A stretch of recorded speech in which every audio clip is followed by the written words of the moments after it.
Have you ever felt that mental blankness in the middle of a conversation? That awkward moment when the name of someone close to you just slips out of your mind, like water through your fingers? Or maybe you've walked into a room in your house and completely forgotten what you went in there to do? If you nodded your head in agreement to these questions, I want you to know something important. This isn't simply a sign of aging or an inevitable fate of growing older. It's your brain silently begging for stimulation, for challenge, for movement. And the good news, you have much more control over your memory than you realize. I met Roberto, a 58-year-old history teacher from Belo Horizonte, who began to notice small memory lapses during his classes. I've always been proud of my ability to remember dates, names, and historical events without consulting my notes, he told me with tears in his eyes. Suddenly, I found myself losing my train of thought in the middle of explanations, forgetting names of historical figures I knew like the back of my hand. That's when I realized something was wrong, and I confess I was terrified that I might be developing some kind of dementia. What Roberto, and perhaps you too, didn't know is that our brain works on a fundamental principle of nature: use it or lose it. Modern neuroscience has consistently shown that the brain has an incredible capacity called neuroplasticity, which is the ability to form new neural connections and adapt throughout life. According to Dr. Michael Merzenich, a pioneering neuroscientist in this field, the brain that doesn't exercise begins to shut down. It's like a mansion where you decide to live in only one room. Over time, the other rooms begin to accumulate dust, the lights go out, and you even forget that there are doors to these spaces. What happens biologically when you experience these memory lapses? Inside your skull is a veritable neural metropolis with billions of brain cells. When you don't challenge your mind regularly, the connections between these cells, called synapses, begin to weaken and eventually die. It's as if the bridges between different regions of your brain begin to crumble, one by one. The hippocampus, a region crucial for forming new memories, can shrink by up to 1% per year after age 50. If it is not adequately stimulated. In addition, blood flow to the brain decreases, bringing less oxygen and essential nutrients to keep your brain cells functioning at full capacity. But here's the fascinating twist. Researchers at the University of Illinois found that adults who adopted a specific combination of habits were able to reverse the equivalent of 10-12 years of cognitive decline in just 6 months. That means your 60-year-old brain could function with the sharpness and clarity of when you were 48 or even 40. And we're not talking about expensive medications, miracle supplements, or invasive procedures. We're talking about 4 simple, accessible, and scientifically proven daily habits. Roberto decided to give these habits a try, albeit skeptically. At first, I thought it would be another one of those empty promises we see out there, but I was desperate and willing to try anything that didn't involve heavy medication. 3 months after implementing these 4 daily habits, he sent me an emotional message. I'm back to teaching without notes. Yesterday, a student asked me about the French Revolution, and all the names, dates, and events came to mind with a clarity I hadn't felt in years. My wife noticed the difference before I even did. What I'm about to share with you in the next few pages is not a magic solution, but a scientifically proven path. I will introduce 4 habits that, when practiced consistently,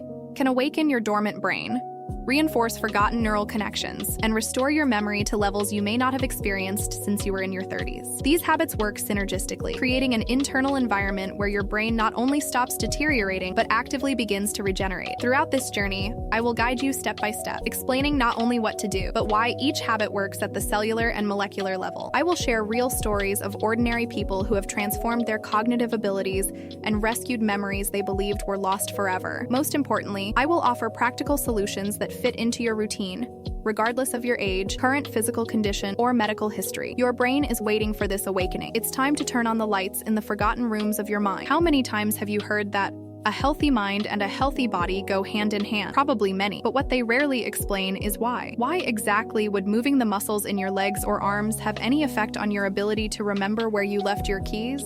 Or the name of that person you just met? The answer is much deeper and more fascinating than you might think, and it lies at the heart of the first transformative habit for your memory: progressive resistance training. Ana Luisa, 63, a nutritionist from Florianopolis, describes how this problem affected her professional life. I started forgetting my patients' names during consultations. Imagine the embarrassment of asking, "What was your name again?"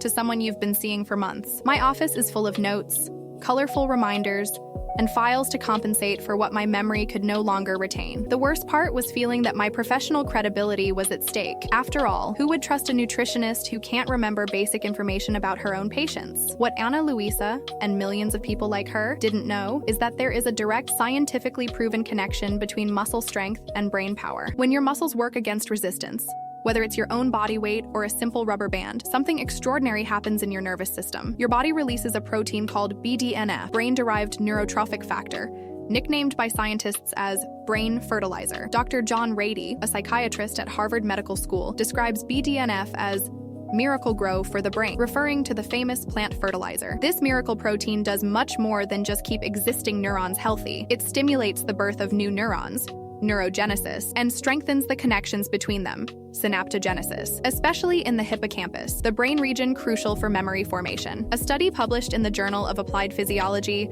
showed that just 12 weeks of resistance training twice a week increased BDNF levels in older adults by 30%, with corresponding improvements in memory and cognition tests. But there is another equally powerful mechanism at work when you train your muscles: the reduction of systemic inflammation. As we age, our bodies develop a silent type of low-grade chronic inflammation that affects all organs, including the brain. This inflammation is like a constant fog that obscures communication between neurons. Resistance exercise directly combats this inflammation by reducing pro-inflammatory cytokines, such as IL-6 and TNF-alpha, and increasing anti-inflammatory substances such as IL-10. It's like cleaning the foggy windows of your mind, allowing light to shine through more clearly. The most surprising thing is that you don't have to become an elite athlete or go to fancy gyms to get these benefits. Ana Luisa started with a simple program at home. My daughter sent me a video explaining how to do chair squats, wall push-ups, and some exercises with a water bottle as a weight. At first, I thought it was silly.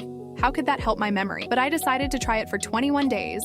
Just 15 minutes, 3 times a week. The secret lies in the concept of controlled muscle fatigue, the point where your muscle begins to feel that characteristic burn, indicating that you are creating micro-tears in the muscle fibers. It is precisely this micro-injury that triggers a cascade of regenerative processes, not only in the muscles, but also in the brain. Researchers at the University of British Columbia have found that this type of stimulus increases cerebral blood flow by up to 15%, bringing more oxygen and nutrients to critical areas of the brain. To implement this first habit, you need to follow a simple principle. Challenge your muscles to the point of controlled fatigue for 10-15 minutes, at least 3 times a week. Start with these basic exercises that can be done anywhere. 1. Supported squats, holding onto the back of a sturdy chair. Lower yourself as if you were going to sit down, keeping your chest up. Do 10-15 repetitions, rest for 30 seconds, and repeat. 2. Wall push-ups. Standing. Place your hands on the wall at shoulder height and lean forward, bending your elbows. The further your feet are from the wall, the harder the exercise will be. 3. Glute bridge. Lying on your back with your feet flat on the floor. Raise your hips to form a straight line from your knees to your shoulders. Hold for 3 seconds and lower slowly. 4. Sidearm raises. With small weights, water bottles will do.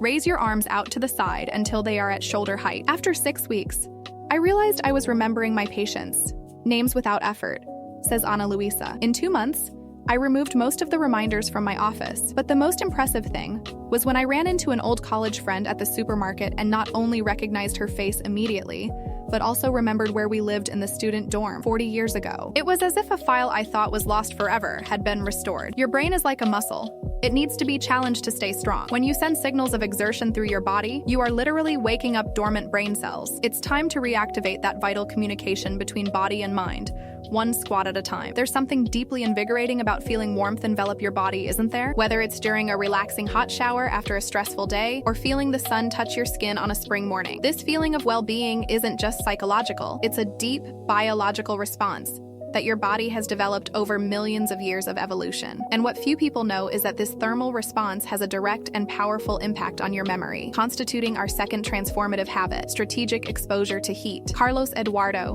67, a retired engineer from São Carlos, in the interior of São Paulo, tells how his memory began to fail in subtle but worrying ways. I started forgetting passwords, codes, and numbers that I used frequently. My wife noticed that I was repeating the same stories to the same people at short intervals, without remembering that I had already told them. The scariest moment was when I went to the bank and, for a few seconds, couldn't remember my 4-digit PIN, which I had been using for over 10 years. I stood there, in front of the ATM, feeling my heart race while my mind felt like a frozen computer. What Carlos didn't realize was that the solution to some of his problems could lie in a habit as simple as a long hot shower or a sauna session. The science behind this is fascinating. When your body is exposed to high temperatures, not extreme, just comfortably warm, it activates a set of proteins called heat shock proteins, or HSPs. These proteins were first described in 1962 by Italian scientist Ferruccio Ritosa, but only recently has their impact on brain health begun to be fully understood. HSPs function as a molecular repair team within your cells. When activated by heat, they travel throughout your body identifying damaged or misfolded proteins,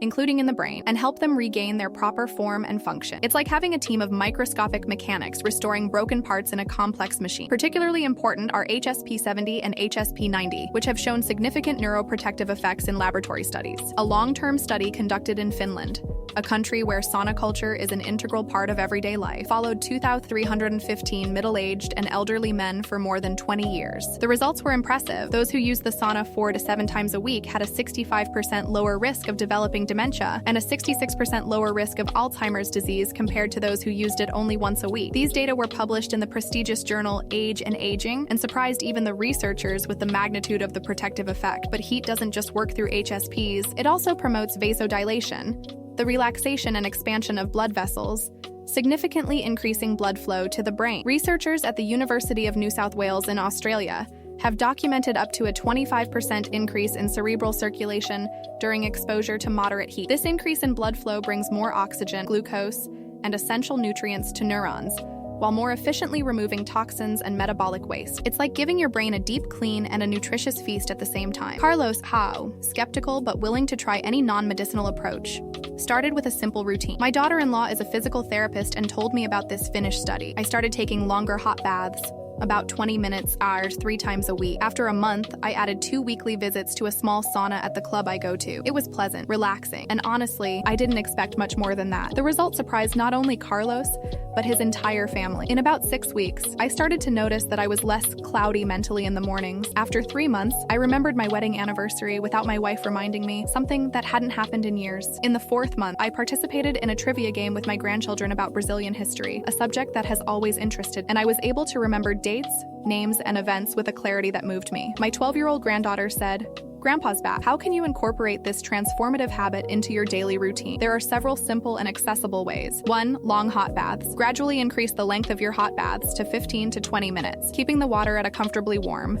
not scalding, temperature. To enhance the effect, do this after light physical activity. 2. Traditional or infrared sauna. If you have access to a sauna, at a gym, club, or spa, use it for 15-20 minutes, 2-3 times a week. Always respect your limits and stay hydrated. 3. Hot compresses. Apply hot compresses to your neck and shoulders for 15 minutes while relaxing. This area has large blood vessels that, when dilated, increase blood flow to the brain. 4. Yoga in a heated environment. Some gyms offer yoga classes in slightly heated rooms, around 86 degrees, combining the benefits of conscious movement with thermal exposure. What impressed me the most, concludes Carlos, was realizing that something as simple as heat could have such a profound effect. We always associate brain health with puzzles, memory games, or expensive medication. I never imagined that a nice hot shower could literally be washing my brain from the inside. Today, at 67, I feel my mind is clearer than it did at 60. Heat isn't just comfort, it's an ancient signal that your body recognizes as a call to repair, restore, and revitalize. Each strategic thermal exposure is like a mini reset for your system, clearing away mental fog and illuminating neural pathways that seemed dormant. Your brain is just waiting for that vital warmth to wake up. Have you ever noticed how your mind seems sharper, clearer when you're slightly hungry? It's not coincidence or imagination. Our ancestors went long periods without food,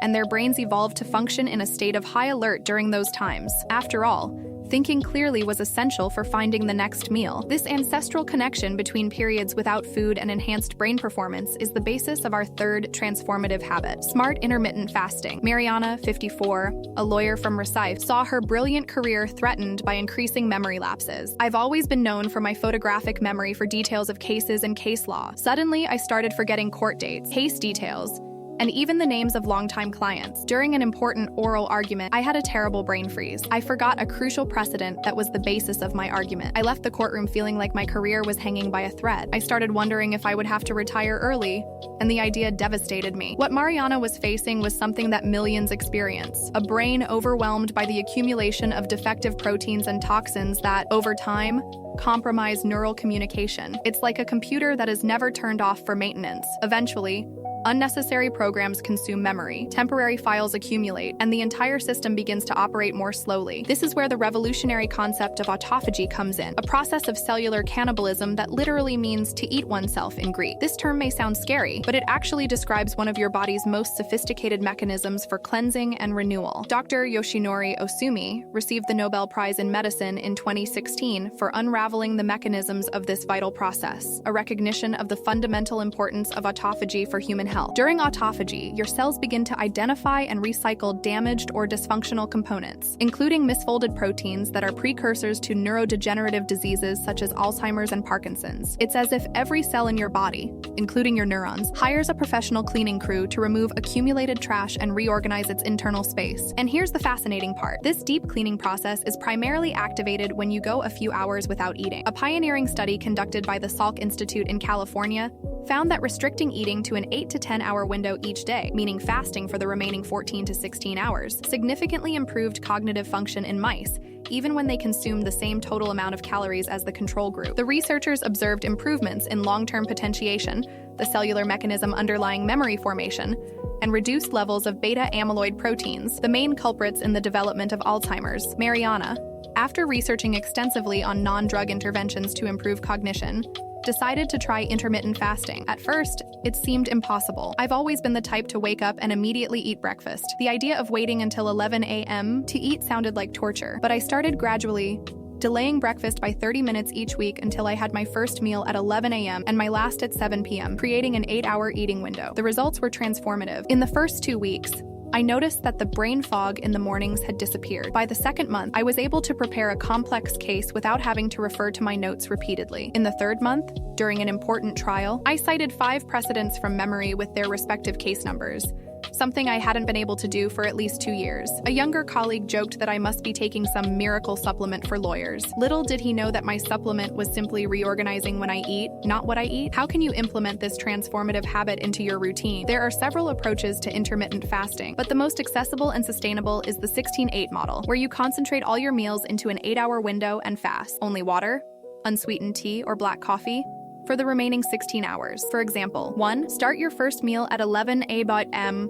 and finish your last meal by 7 p.m. 2. During fasting hours, 7 p.m. to 11 a.m. the next day, stay well hydrated with water, unsweetened herbal teas, or black coffee, no sweeteners. 3. Start gradually. If 16 hours seems like a lot, start with 12 hours and increase by 30 minutes each week. 4. During your eating window, focus on nutritious foods that support brain health, colorful vegetables, lean proteins, healthy fats, and complex carbohydrates. The most surprising thing, Mariana reflects, is that my mental energy stays steady throughout the day. Before, I used to have those blackouts after lunch when I needed coffee to keep going. Now, I feel my brain is on and responsive from start to finish. And the best part is, I'm not eating less, I'm just eating better. It's like I found a reset button for my brain that was hidden all this time. Intermittent fasting is not a diet. It's an eating pattern that respects your body's ancient biological rhythms. When you align your eating with these rhythms, you are essentially giving your brain what it has evolved to expect. Periods of abundance followed by periods of controlled scarcity. And it is precisely during these moments of planned scarcity that neural cleaning takes place, removing the invisible obstacles that compromise your memory and mental clarity. Have you ever noticed how young children engage their whole bodies when learning something new? When a child counts on their fingers, they are not just using their hands as a tool, they are literally thinking through them. This deep connection between movement and cognition does not disappear as we grow older. We simply forget it. And this forgetfulness can take a toll on our memory as the years go by. This is where our fourth and final transformative habit comes in: conscious, coordinated movement. Sebastião, 71, a retired farmer from Petrolina, Pernambuco, noticed worrying changes in his memory and coordination. I started dropping things frequently: keys, glasses, tools that I had handled with precision all my life. At the same time, my memory for everyday tasks began to fade. I forgot whether I had watered the plants, taken my blood pressure medication, or locked the gate. My children began to worry when they found me standing in the yard, staring at the toolbox, unable to remember what I was going to do. It was frightening to feel that I was losing not only my memory, but also control of my own body. What Sebastião was experiencing was the weakening of a fundamental connection known as the neuromuscular junction, the meeting point between his nerves and muscles. With aging, this communication between the brain and body becomes less efficient, like a phone call with increasing interference. Modern neuroscience has revealed that this deterioration is not just a movement problem, but also profoundly affects cognition and memory. Dr. Dr. Wendy Suzuki, a neuroscientist at New York University and author of the book Healthy Brain, Happy Life, explains, when we perform coordinated movements that cross the midline of the body, movements that require the right and left sides of the body to work together, we activate the corpus callosum, the bridge of nerve fibers that connects the two brain hemispheres. This activation strengthens neural communication and significantly improves memory formation and retrieval. A groundbreaking study conducted at the University of Illinois followed 120 older adults for a period of 1 year. Half practiced only regular walking, while the other half participated in dance classes that required learning sequences, coordination, and movements that crossed the body's midline. At the end of the study, the dance group showed a 1.8% increase in the volume of the hippocampus, a region crucial for memory, while the walking group showed only stabilization. Even more impressive, the dance group improved 7% on verbal and spatial memory tests, significantly outperforming the control group. What happens biologically when you perform coordinated, conscious movements? First, you stimulate the production of a protein called PGC1A, which increases the number of mitochondria, the power plants, in muscle and nerve cells. With more energy available, your neurons are able to form and consolidate memories more efficiently. Second, these movements activate areas such as the cerebellum, traditionally associated with motor coordination, but which recent research shows is also crucial for cognitive functions such as attention, language, and working memory processing. Sebastian, following the advice of a doctor who was attentive to advances in neuroscience, began practicing simple movements at home. My doctor taught me exercises he called midline crossing. At first, it seemed like child's play, touching my left knee with my right hand, then my right knee with my left hand, making the number 8 in the air with my arms, drawing circles with my feet in opposite directions. I felt silly doing it, but I promised to try for at least a month. The results surprised the whole family. In the first 2 weeks, I noticed that I was knocking things over less. In the first month, I began to realize that I could remember more easily where I had put things. In the third month, I started doing small repairs around the house again, something I had given up because I would forget the sequence of steps in the middle of the process. My 8-year-old grandson, who did the exercises with me every morning, said something that touched me. "Grandpa, your head and your hands are becoming friends again, aren't they? How can you incorporate this powerful habit into your daily routine?" Here are some simple exercises that only require 10-15 minutes a day. 1. Cross march. Standing or sitting, touch your right knee with your left hand, then your left knee with your right. Start slowly and gradually increase your speed. Do this for 2-3 minutes. 2. Mirror drawings. With both arms extended in front of you, draw circles simultaneously. One arm clockwise, the other counterclockwise. Then try other shapes. Triangles, squares, the number 8 lying down. 3. Alternating fingering. Touch the thumb of each hand to the other fingers in sequence.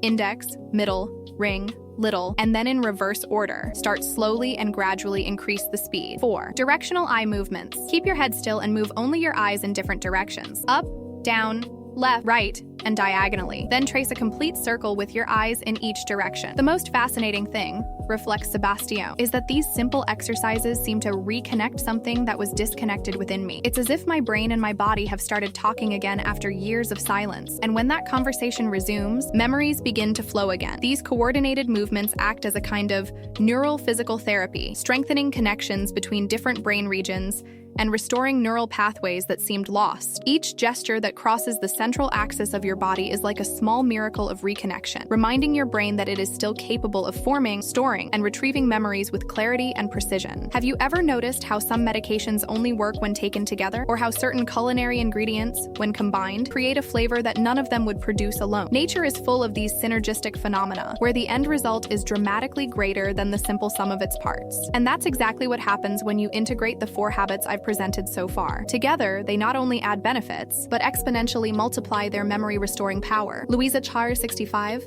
a university professor in Porto Alegre, discovered this synergy in the most rewarding way. When I started noticing gaps in my memory, I panicked. My career as a literature professor depended on my ability to remember quotes, dates, historical contexts, and make connections between different works. In a class on Machado de Assis, I completely forgot the plot of Dom Casmurro, a book I had analyzed dozens of times. I was so embarrassed that I made up a group activity to cover up my lapse. That's when I realized I needed to do something drastic. Initially, Luisa tried each of the habits separately. I started with just the resistance exercises 3 times a week. There was some improvement, but nothing transformative. Then I tried intermittent fasting for a month. Again, I felt moderate benefits. When I tried just the coordinated movement exercises, the result was similar, positive, but not revolutionary. The real transformation happened when she implemented all 4 habits simultaneously. When I finally decided to follow the complete program, resistance training, heat exposure, intermittent fasting, and coordinated movements, It was as if something clicked in my brain. In just 6 weeks,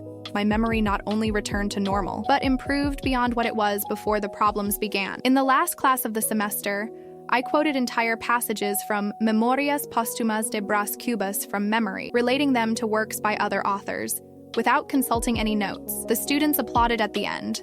One of them said, "Professor, you're sharper than many 20-year-old students." The science behind this synergy is fascinating. Dr. Marcelo Ferreira, a neuroscientist at the Federal University of Rio Grande do Sul, explains. Each of these habits activates distinct but complementary neuroprotective pathways. When implemented together, they create a cascade effect where one enhances the other. For example, resistance exercise increases BDNF, which in turn makes neurons more responsive to the benefits of autophagy induced by intermittent fasting. At the same time, exposure to heat increases blood flow to the brain, distributing the growth factors produced by exercise more efficiently. It's like an orchestra. Each instrument is beautiful on its own, but together they create a symphony. Researchers at Stanford University conducted a comparative study with 3 groups. The first implemented only one of the neuroprotective habits, the second adopted 2 habits, and the third incorporated all 4 habits simultaneously. After 6 months, the third group showed 320% greater improvements in verbal and spatial memory tests compared to the first group. Even more impressive, functional MRI scans showed a 15% increase in connectivity between the hippocampus and the prefrontal cortex, 2 regions crucial for memory formation and retrieval, only in the group that adopted all 4 habits. How can you implement this synergistic approach in your life? Here is a simplified weekly plan. Morning, 15 minutes of resistance exercise to moderate fatigue. After exercise, 15-20 minutes of heat exposure, long hot bath or sauna. Eating, 8-hour window, e.g. 11 a.m. to 7 p.m. Evening, 10 minutes of coordinated movement exercises before bed. Morning, 15 minutes of coordinated movements. Eating, maintain 8-hour window. Afternoon, evening, heat exposure for 15-20 minutes. Active rest day. Light walking, gentle movements. Eating, possibility of extending the eating window to 10 to 12 hours as metabolic rest. The secret, explains Louisa, is not in doing everything perfectly, but in maintaining consistency. I couldn't follow the plan 100% of the time. There were days when I skipped exercise or extended my eating window for a special dinner, but I maintained overall consistency, and that's what made the difference. It's like any learning process. Spaced repetition is more effective than occasional perfection. Dr. Ferreira adds an important point. These habits work at complementary molecular levels. Resistance exercise stimulates the expression of the PGC1A gene, which increases mitochondrial biogenesis. Essentially, your brain cells get more power plants. Fasting activates the AMPK pathway, which cleans up damaged proteins. Heat activates heat shock proteins, which repair misfolded proteins. And coordinated movements strengthen myelination, the insulation of the neural cables that transmit information. When all these processes occur in parallel, you're not just preventing cognitive decline, you're actively reversing it. The power of these 4 habits lies not only in their individual effectiveness, but in the biochemical conversation they establish with each other. Each one prepares the ground for the other to work better. It's as if each habit opens a different door to the same room, the room where your memories await to be rediscovered and strengthened. Together, they not only open those doors, but illuminate the path to a clearer, more agile, and vibrant mind. Knowledge without action is like having a treasure map without ever leaving home to find it. So far, you've learned about 4 powerful habits that can transform your memory and restore your mental clarity. But between knowing and doing, there is a chasm that many people never manage to cross. What are the most common obstacles that prevent the implementation of these vital habits? And more importantly, how can they be overcome in a practical and sustainable way? Paolo, 69, a retired accountant from Curitiba, knew these challenges well. When I read about these methods for improving memory, I was excited. Finally, there seemed to be hope for someone like me, who was forgetting names, appointments, and even the way to familiar places. But I soon realized that knowing what to do was only half the battle. I would start out full of enthusiasm on Monday, and by Wednesday, I had given up on almost everything. This went on for months, until I realized that I needed a system, not just information. The first major obstacle that Paolo, and probably you too, faced was what behavioral psychologists call change overload. When we try to change too many habits at once, we deplete our reserve of willpower, which studies show is a limited resource, like a battery that runs out over the course of the day. Dr. Kelly McGonigal, a psychologist at Stanford University and author of the book The Willpower Instinct, explains, every decision we make, every temptation we resist, every new behavior we force ourselves to do consumes a little bit of that mental energy. When we try to change everything at once, we are practically guaranteeing failure. The solution, the minimum viable habit,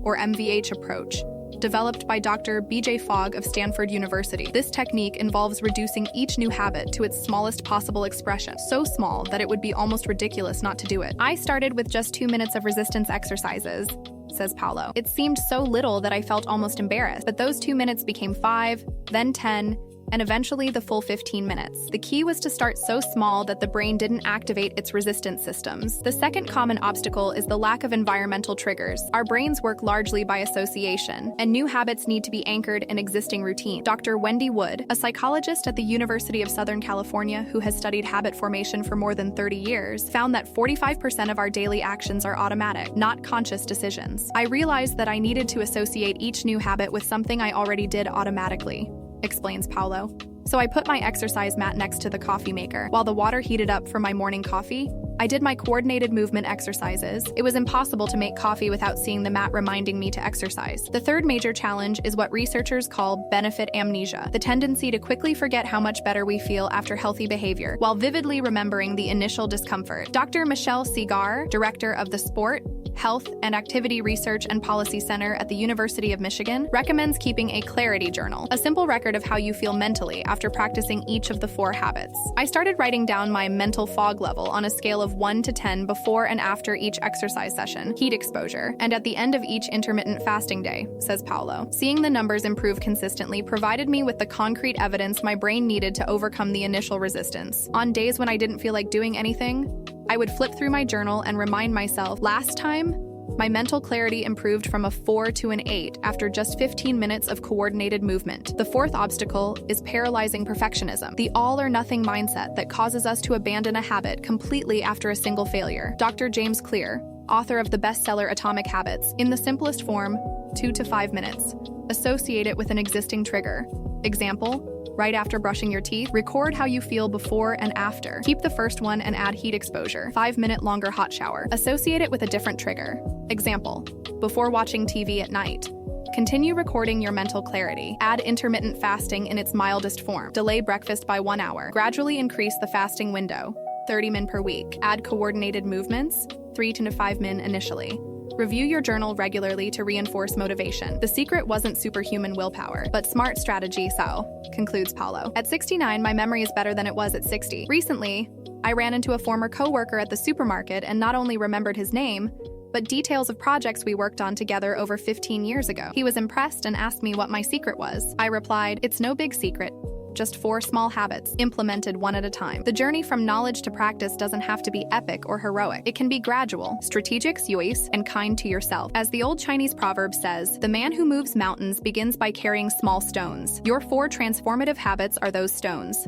Small, manageable, but with the cumulative power to move the mountain of cognitive decline and reveal the landscape of mental clarity that awaits on the other side. For decades, neuroscience was dominated by a seemingly immutable dogma. Adult neurons do not regenerate. You are born with all the neurons you will ever have, said the medical textbooks. After age 25, it's all downhill. This pessimistic view of the adult brain was not only wrong, it was catastrophically wrong. The discovery of neuroplasticity and adult neurogenesis has revolutionized our understanding of the brain and opened the door to something that once seemed impossible: true neural regeneration. And it is precisely this regeneration that is at the heart of the 4 transformative habits I have been sharing with you. Claudia, 57, a neurologist from Sao Paulo, found herself in an ironic position. As a doctor, I spent my days explaining to my patients with cognitive decline that certain processes were natural signs of aging and that we should focus on strategies for adaptation, not reversal. Then I began to experience firsthand what I was explaining clinically: forgetfulness, difficulty concentrating, loss of vocabulary during lectures. It was frightening to realize that I, who understood the brain professionally, was experiencing its decline personally. And even more frightening was realizing how the very medicine I practiced had a limited view of the brain's potential for regeneration. What Claudia and modern neuroscience discovered is that the adult brain has extraordinary self-repair and regeneration mechanisms that remain dormant until activated by the right stimuli. Let's examine what actually happens at the cellular and molecular level when you implement each of the 4 habits. In progressive resistance training, muscular effort induces the release of myokines, signaling proteins released by muscles during exercise. The most studied of these, irisin, discovered only in 2012 by researchers at Harvard University, crosses the blood-brain barrier and directly stimulates the production production of BDNF, brain-derived neurotrophic factor, in the hippocampus. BDNF is not just a generic neural fertilizer. It specifically activates the ZIF268 gene, which plays a crucial role in the consolidation of long-term memories. A study by the University of California, Irvine showed that rats with high levels of BDNF formed spatial memories 35% faster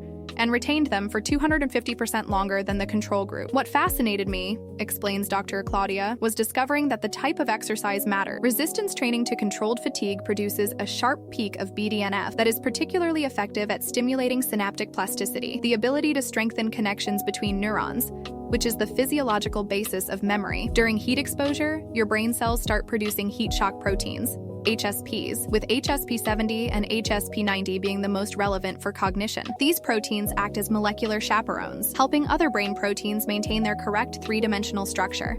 Something crucial, since misfolded proteins are associated with virtually all neurodegenerative diseases. Researchers at the University of Wisconsin have shown that high levels of HSP70 reduce the aggregation of beta-amyloid proteins, associated with Alzheimer's, by up to 70%. In addition, heat activates a molecular pathway called TRPV1, transient vanilloid receptor 1, in neurons, which triggers the release of CGRP, calcitonin gene-related peptide. CGRP is a potent cerebral vasodilator, increasing blood flow in regions critical for memory. CGRP not only increases cerebral irrigation, explains Dr. Claudia, but also stimulates the production of angiogenic factors such as VEGF, which promote the growth of new blood vessels in the brain, literally improving the organ's vascular infrastructure. Intermittent fasting triggers a biochemical cascade that begins with the activation of the AMPK, AMP-activated protein kinase, signaling pathway, a cellular energy sensor. When energy levels drop during fasting, AMPK inhibits mTOR, mammalian target of rapamycin, and activates ULK1, UNC51-like kinase 1, initiating the process of autophagy. In autophagy, specialized structures called autophagosomes engulf damaged cellular components and fuse them with lysosomes for recycling. A recent study from the University of Tokyo documented a 300% increase in autophagosome formation in hippocampal neurons after 16 hours of fasting. Simultaneously, fasting raises levels of ketone bodies, particularly beta-hydroxybutyrate, BHB. BHB is not only an alternative fuel for the brain, notes Dr. Claudia, all but also a potent inhibitor of histone deacetylases, HDX, enzymes that silence genes important for neuroplasticity. By inhibiting HDX, BHB unlocks the expression of genes such as BDNF, CRAB, and PGC1A, creating an ideal molecular environment for new memory formation. Coordinated movements that cross the body's midline simultaneously activate multiple brain areas, strengthening the corpus callosum, the bundle of fibers that connects the left and right hemispheres. Researchers at Oxford University, using diffusion tensor tractography, an advanced neuroimaging technique, documented an 8% increase in corpus callosum fiber density after 12 weeks of cross-motor coordination training. In addition, these movements stimulate the cerebellum, a region traditionally associated with motor coordination, but which recent research reveals to have extensive connections with cortical areas involved in memory and cognition. The cerebellum contains more neurons than the rest of the brain combined, explains Dr. Claudia. We now know that it processes not only motor information, but also cognitive information, functioning as a co-processor for the cerebral cortex. Activating the cerebellum through coordinated movements is like adding extra computing power to your system. When implemented together, these 4 habits create a perfect biochemical environment for neural regeneration. This explains why their effects go far beyond simple memory improvement. Many people report enhanced mental clarity, faster mental processing, and even improved mood and reduced anxiety. As a neurologist, I was skeptical, admits Dr. Claudia. But after implementing these habits and seeing results in both myself and my patients, I had to rethink concepts I considered established. The most fascinating thing is that these mechanisms have always been there, dormant in our DNA, waiting for the right stimuli to be activated. We're not inventing anything new. We're just awakening the brain's innate ability to regenerate. Science is just beginning to unlock the incredible regenerative potential of the adult brain. The 4 habits I've shared are not passing fads, but interventions grounded in the most advanced molecular mechanisms of contemporary neuroscience. Your brain is not a machine doomed to deterioration. It is a living garden, just waiting for the right seeds and nutrients to flourish again. The numbers, studies, and scientific explanations are compelling, but it's the human stories that truly touch our hearts and inspire change. Throughout this journey, I've briefly mentioned a few of those stories. Now, I want to delve deeper into these narratives and share other equally inspiring ones, real people who faced cognitive decline head-on and, through the 4 habits we discussed, not only halted that decline, but reversed it in ways that surprised themselves and everyone around them. Geraldo, 73, a retired conductor from Salvador, faced what he describes as a musician's worst nightmare. I started forgetting sheet music I had known for decades. During a rehearsal with a community orchestra I conduct on a volunteer basis, I completely lost my place in the middle of Beethoven's Fifth Symphony, a piece I could conduct with my eyes closed since I was 30. The musicians were confused.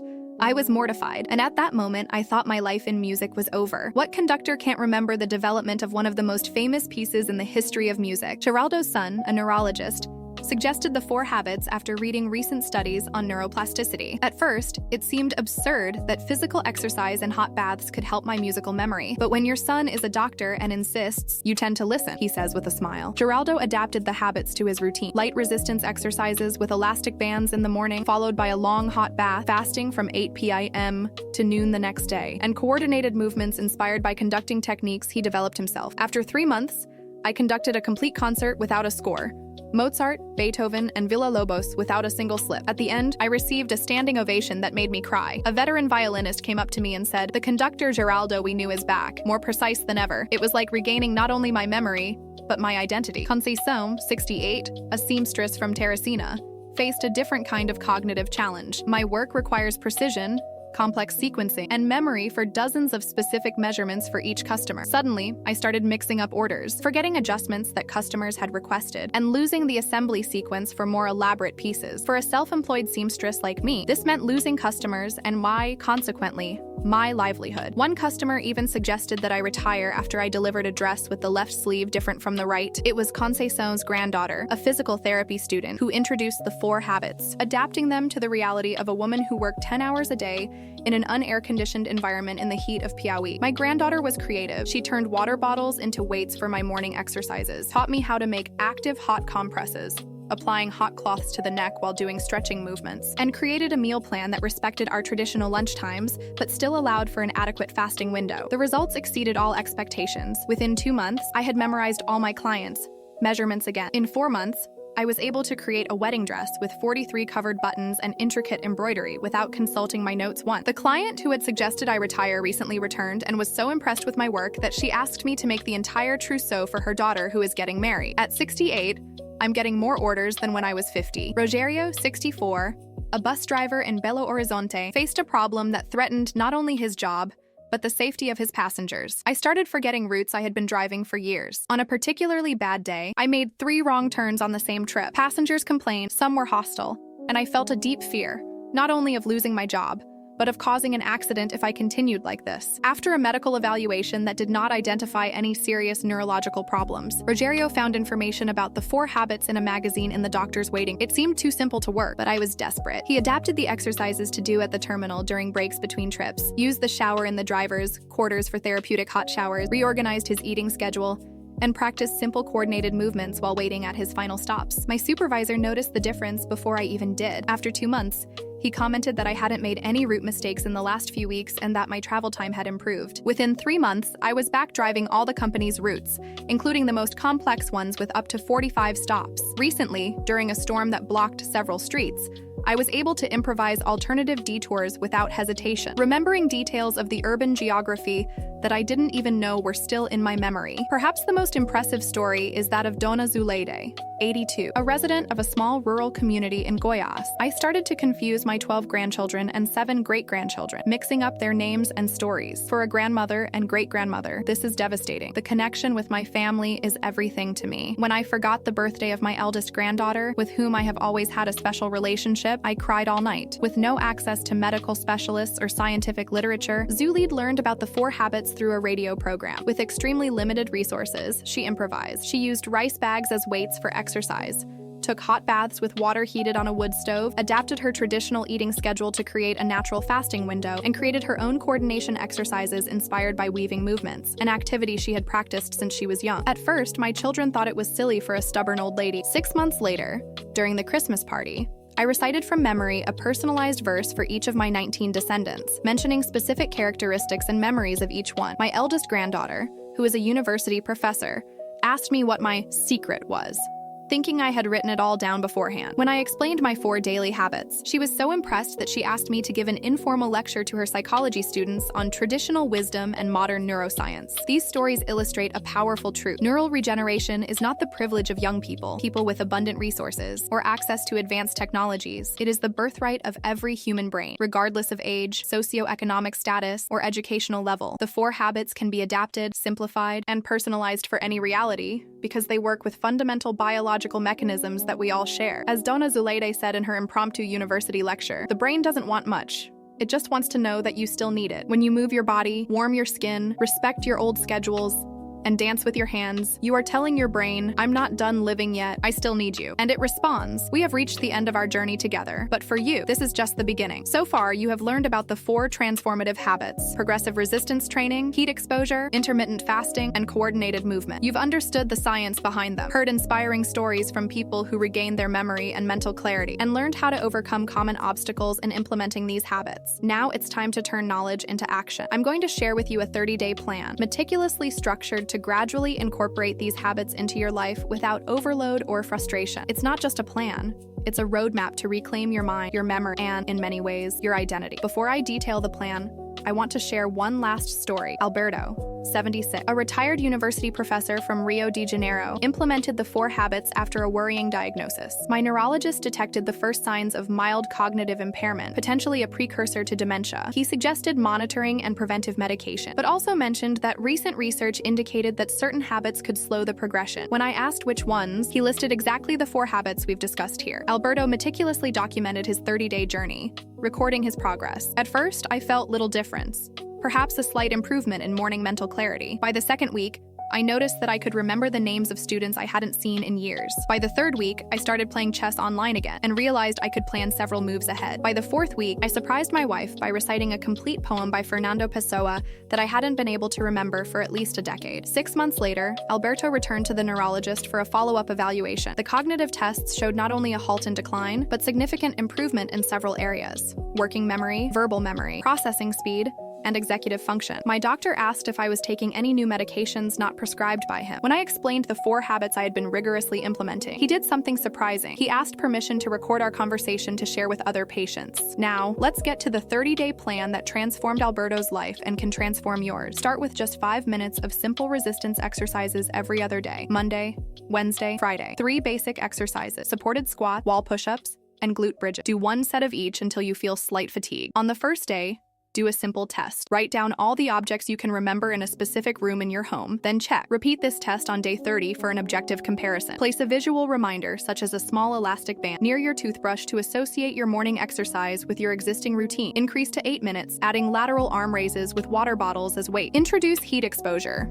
Extend your usual hot shower by 5 extra minutes, focusing on the neck and shoulder area. Start noting your mental clarity level from 1 to 10 every morning and evening. This record will be valuable for maintaining your motivation in the weeks that follow. Associate heat exposure with an enjoyable activity, such as listening to your favorite music during your extended shower. Continue to increase gradually. 10 minutes of exercise, 10 minutes of heat. Introduce intermittent fasting in its mildest form. Delay your breakfast by 1 hour. If you normally eat at 7 a.m., start at 8 a.m., finish your last meal as usual. Try a simple memory game, such as memorizing a list of 10-15 items, and compare it to your ability before starting the program. Drink a large glass of warm water with lemon upon waking to help control hunger during the extra hour of fasting. Increase to 15 minutes, 3x per week. Maintain 15 minutes of heat exposure after exercise. Extend your fast to 14 hours, NUGR, last meal at 7 p.m., first meal at 9 a.m. Introduce 5 minutes of coordinated movement exercises each day: crosswalking, mirror drawings, and directional eye movements. Repeat the day 1 test, documenting your objective improvement. Integrate coordinated movements into transitional moments in your day. For example, before getting in the car, after getting up from the table, before sitting down to watch TV. The secret to success, Alberto shares, was not trying to be perfect, but to be consistent. Some days, I only did 3 minutes of exercise instead of 15. Other days, I broke my fast early due to social commitments. The important thing was to keep the habit alive, even in a reduced form, rather than abandoning it completely on challenging days. In addition to restoring your memory, you'll likely notice other surprising benefits: better sleep quality, more stable energy throughout the day, a more balanced mood, and even a straighter, more confident posture. These are the positive side effects of optimizing brain function. When your brain works better, your whole body responds. Perhaps the most profound benefit is what Alberto describes as identity recovery. It's not just about remembering names or facts.